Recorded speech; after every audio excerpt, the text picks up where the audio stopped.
Voilà, bonjour chers téléspectateurs, nous bénissons Dieu qui nous a encore accordé ce jour et la vie, que son nom soit loué. Nous sommes dans un nouveau mois, le 7e mois de l'année, le second semestre de l'année et nous croyons que Dieu qui nous a conduits depuis le début jusqu'à finir les 6 premiers mois de l'année, nous conduira également jusqu'à finir les 6 derniers mois. Le semestre finira avec vous dans la victoire et dans la joie. C'est la raison d'ailleurs pour laquelle je vous parle d'un sujet, voilà, un sujet qui a pour thème Dieu Tout-Puissant. Voilà, donc c'est Dieu Tout-Puissant. Tout le monde le sait, mais ce matin, je voudrais que Dieu soit puissant dans ta vie. Que Dieu t'accompagne dans la journée d'aujourd'hui, dans sa toute-puissance. Que Dieu se manifeste autour de vous, autour de votre famille, autour de votre maison en tant que Dieu tout-puissant toute la journée. Et c'est pour cela que je vais vous lire Éphésiens chapitre 3. Éphésiens 3 du verset 20 au verset 21. Je lis les versets 20 et 21 de Éphésiens 3 qui dit ceci. Or, à celui qui peut faire par la puissance qui agit en nous, infiniment au-delà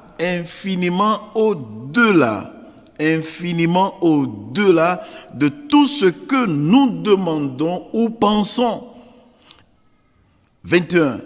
À lui soit la gloire dans l'Église et en Jésus-Christ dans toutes les générations au siècle des siècles. Amen.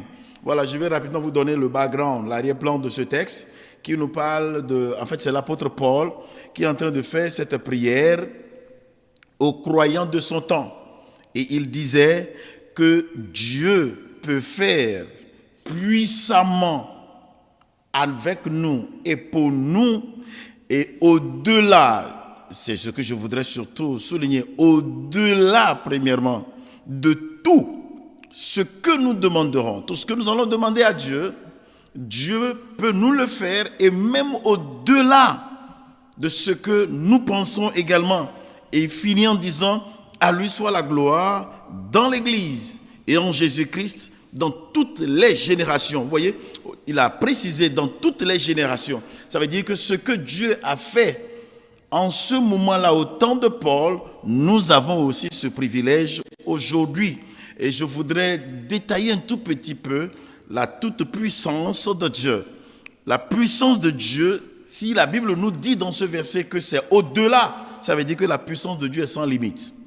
La puissance de Dieu est sans limite. Rien ne peut bloquer la puissance de Dieu. Dieu peut tout faire. C'est la raison pour laquelle, quand on avait dit à Jésus-Christ que son ami Lazare était mort et qu'on l'a même déjà enterré, ça c'est la fin, c'est la limite des hommes, ça.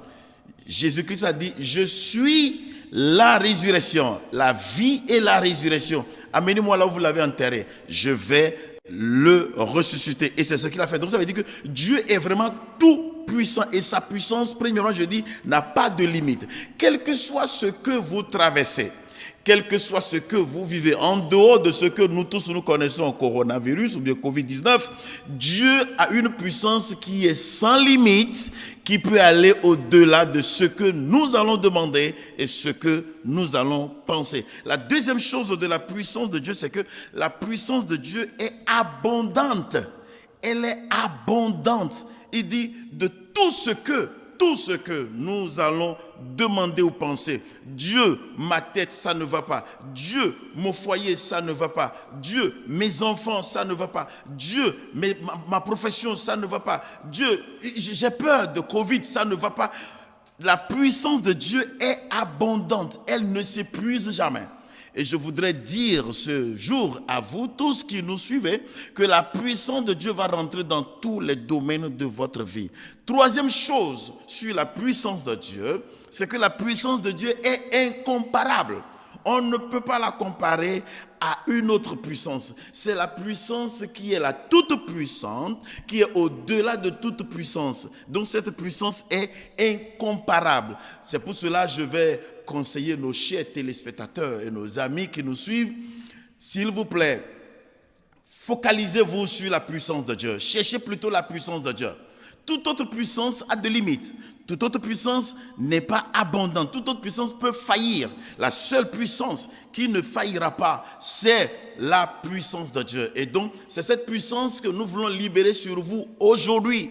Dans la journée d'aujourd'hui et déjà à partir de ce matin, en ce moment précis, cette puissance va vous accompagner jusqu'au soir. Vous ne rencontrerez pas l'ennemi. Avant que vous ne rencontrez l'ennemi, cette puissance que nous allons implorer sur vous tout à l'heure va vous dévancer et rencontrera l'ennemi. Mais vous allez passer comme si rien n'était ou rien ne s'est passé. C'est ce qui sera votre portion dans le nom puissant de Jésus-Christ. Cette journée pour vous ne sera pas une journée de pleurs. Elle ne sera pas une journée de regret, mais plutôt une journée de bonheur, de paix et de joie. Que Dieu vous bénisse. Nous allons maintenant prier. Je vais prier pour vous. Père éternel, dans le nom puissant de Jésus-Christ, pour tes enfants précieux, bien-aimés, qui ont suivi ta toute puissance au travers de ta parole, nous libérons cette puissance sur chaque téléspectateur, de la tête jusqu'aux pieds. Et nous commandons que cette puissance traverse vos os, vos sangs, vos nerfs, et que tout ce qui ne fonctionne pas correctement dans votre corps soit touché par cette puissance. Que cette puissance embrase toute votre maison, afin que tout ce qui est ténèbres dans votre maison soit totalement dissipé dans le nom de Jésus. Nous libérons la même puissance dans votre bureau, dans votre service, dans votre atelier. Que la main puissante de Dieu soit sur vous et que la grâce de Dieu vous accompagne dans la journée. Que Dieu vous bénisse et qu'il vous garde. Je suis l'apôtre Zéouzi Antoine. Portez-vous bien. Que la paix soit abondante sur votre vie. À très bientôt.